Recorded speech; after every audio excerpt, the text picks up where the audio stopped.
Здравствуйте, господа и дамы! Сегодня у нас наконец-то больше теоретическая часть, где я вам расскажу, как все работает и почему. Обычно теорией мало кто интересуется. Всем нужно срочно найти кнопку, которая в один клик все исправит. Увы, но в 90% случаев так не работает. За последние сколько-то месяцев я не знаю, что мне пришло такое большое количество сообщений, что типа «Макс, такая-то проблема, не грузится видеокарта на 100%». Либо при изменении настроек графики FPS не меняется. Это понятие достаточно обширное, и на нагруженность видеокарты могут влиять различные факторы. Неравномерная нагрузка на блоки ГП, шейдеров, бутылочное горлышко и так далее. Поэтому, если интересна эта тема, я постараюсь без духоты и максимально коротко, с понятным для всех языком объяснить, из-за чего у вас может не загружаться видеокарта на 100%. Но перед тем, как начнем, можете подписаться на мою телегу. Я там делюсь своим мнением и твиками, а также Бусти с моим архивчиком, где я собираю все способы для разных материнских плат, процессоров, понижения задержки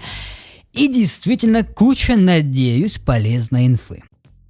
Начнем с того, что нагрузка на видеокарту – это загрузка универсальных шейдерных процессоров. До 2006 года шейдерные процессоры делились на вершинные и пиксельные. Первые вычисляли пространственные координаты вершин полигонов, для того чтобы перенести 3D-картинки в двухмерное изображение на монитор. Вторые же занимались вычислением цвета каждой точки этого изображения, с учетом данных о ее освещении. В наше время видеокарты уже имеют на борту универсальные шейдерные процессоры, которые могут выполнять оба вида вычислений, а также генерировать новую геометрию на основе уже имеющихся вершин. У NVIDIA это называется CUDA-ядрами.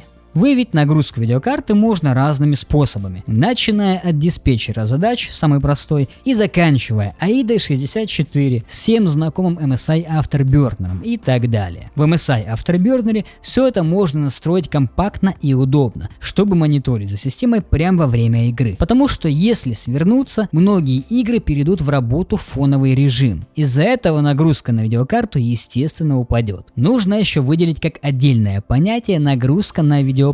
Данный параметр показывает, сколько памяти видеокарты занято игрой и операционной системой из ее общего объема. Причем часто в мониторинге доступно два параметра. Первый – это выделенная видеопамять, которая распаяна в виде микросхем на видеокарте. Второй – общая динамическая память. Это дополнительный объем, который берется для нужд видеокарты из основной оперативной памяти ПК. С базой мы разобрались. Теперь давайте узнаем, почему нагрузка на ГПУ неравномерна. Каждый кадр в сцене обладает разной сложностью, поэтому и причины могут быть разные. Bottleneck или бутылочное горлышко. Наиболее распространенная проблема. Скорость рендера зависит от однопоточной производительности центрального процессора системы. Это значит, что если видеокарта мощная, а процессор старый, может возникать упор именно в его вычислительные возможности. В этом случае потоки ЦП, которые используют рендер, будут нагружены близко к 100%, а видеокарта наоборот останется недогруженной. Из этого у нас вытекает множество проблем. Фризы, а также при смене настроек графики FPS не меняется. Способов, как решить эту проблему программно, нет, только замена процессора. Да, существуют программы, которые нацелены на разгон или наоборот разгрузку процессора. Это может помочь, но совсем в других задачах, не с бутылочным горлышком точно.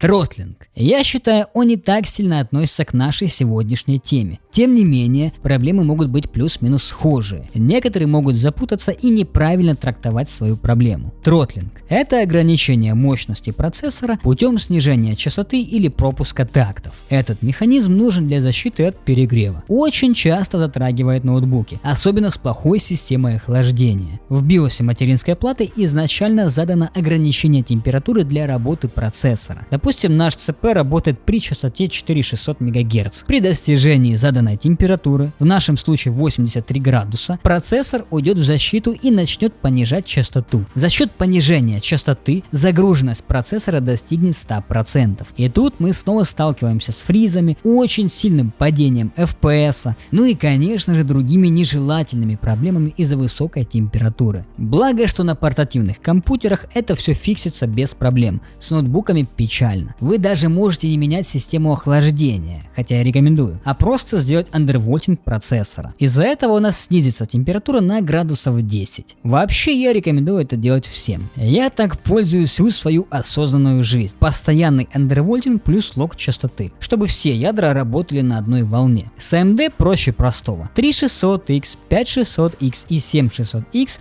в 90% случаев стабильно и без проблем работают при вольтаже 1.2. А частоту берете ту, которая у вас на бумаге в бусте. То же самое можем проделать и с видеокартой.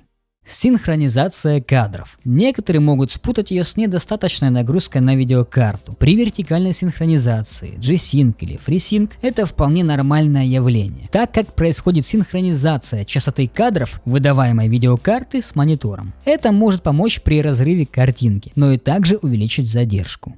Простая или устаревшая графика. Современные видеокарты рассчитаны на обработку достаточно сложной графики. По сравнению с моделями прошлых лет, они обладают серьезной вычислительной мощностью. Поэтому старые игры даже при отсутствии какой-либо технологии синхронизации кадров не всегда могут полностью загрузить современные ГП. Это тоже в порядке вещей. И я даже рекомендую делать ограничения по FPS, потому что многие движки того времени попросту не могут обработать высокую частоту кадров. Готика, в пример, Ведьмак 1, то даже тот же самый Skyrim. Неравномерная нагрузка на блоки ГП. Как я говорил ранее, нагрузка на видеокарту в мониторинге – это процент загрузки ее универсальных шейдерных процессоров. Однако, помимо них, в видеокарте присутствует множество других блоков, которые занимаются различной графической работой. При определенных условиях упор производительности может возникать в них. А так как в мониторинге показывается только загрузка шейдеров, создается впечатление, что видеокарта недогружена. Наиболее яркий пример – чрезмерная загрузка блоков трассировки лучей. В некоторых сценах, изобилующих такой нагрузкой, ограничителем частоты кадров выступает именно работа RT блоков. Как следствие, шейдерные процессоры могут оставаться недогруженными. Кстати, на видеокартах AMD это может быть не так заметно, ведь у них часть вычислений, необходимых для трассировки, просчитывают именно шейдерные процессоры. Другой пример – упор в скорость закраски сцены, которой занимаются растровые блоки. Если в игре используется сглаживание на основе мультисэмплинга или суперсэмплинга, это сильно увеличивает нагрузку на растровые блоки. Из-за этого производительность может временами упираться именно в эти блоки, а шейдеры остаются недогруженными. Еще реже встречается упор в скорость выборки и наложения текстур. Хоть с конвейера современные видеокарты умеют все это обрабатывать, косорукость разработчиков или незнание движков, с которыми они работают, в общей сложности бьют по оптимизации.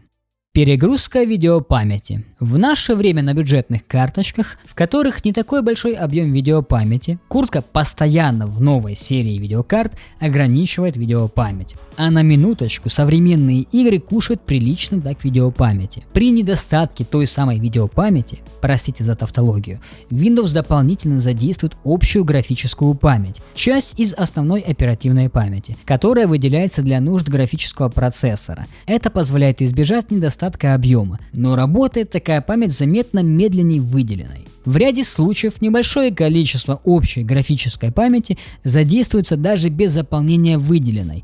Это вполне нормальное явление. Но если выделенная память переполнена данными, которые необходимы ГП в режиме реального времени, то из-за задержек обращения к общей памяти нагрузки на него может временами снижаться. Данный эффект появляется потому, что вычислительные блоки простаивают в ожидании данных. Память просто не успевает доставлять ГП данные, с которыми он работает. Чаще всего помогает понижение настроек графики. Заключительная часть, которая по факту решает многие проблемы. Если у вас мощная видеокарта, то та же самая бюджетная 3060 Ti. Многие допускают ошибку при выборе низкого разрешения. Низкое разрешение дает упор в процессор, высокое наоборот в видеокарту. Не забывайте, что масштабирование изображения, это DLSS, FSR и так далее, тоже разгружают видеокарту. Поэтому в некоторых играх, особенно с плохой оптимизацией или где идет упор в ГП, действительно повышение разрешения даст небольшой буст за счет нагруженности видеокарты. Где-то в начале этого года мы с Типочком решали похожую проблему с PUBG, что видюха мощная, а он играл на Full HD. Типа он смотрит на ютубе, должно быть вроде как больше FPS, а его нагруженность на видеокарту была всего лишь 30 или 50%. А не так давно несколько человек писали по поводу Раста. Там тоже была схожая проблема, что, допустим, они удивлялись, как это у меня в Расте нагрузка на видюху около 100%. Если кто-то до сих пор не понял, чем выше нагрузка на видеокарту, тем лучше. С процессором все совсем наоборот. Чем ниже нагрузка на процессор, тем лучше. Это вроде очевидные вещи, но я говорю не просто так. Какое же большое количество сообщений мне поступает с плюс-минус такими вот вопросами. И это нормально, потому что подрастает новое поколение. И многие только начинают окунаться в эту сферу. Никого не осуждаю, не стесняйтесь задавать банальные и очевидные вопросы. Все мы через это проходили. Как со мной связаться? Discord, Boosty, Телега или же на YouTube в комментах. Если где-то я ошибся, что-то не досказал, поправьте в комментариях. С вами был Каска. Респект тем, кто досмотрел это до конца. Не знаю, как вы это стерпели. До скорых встреч.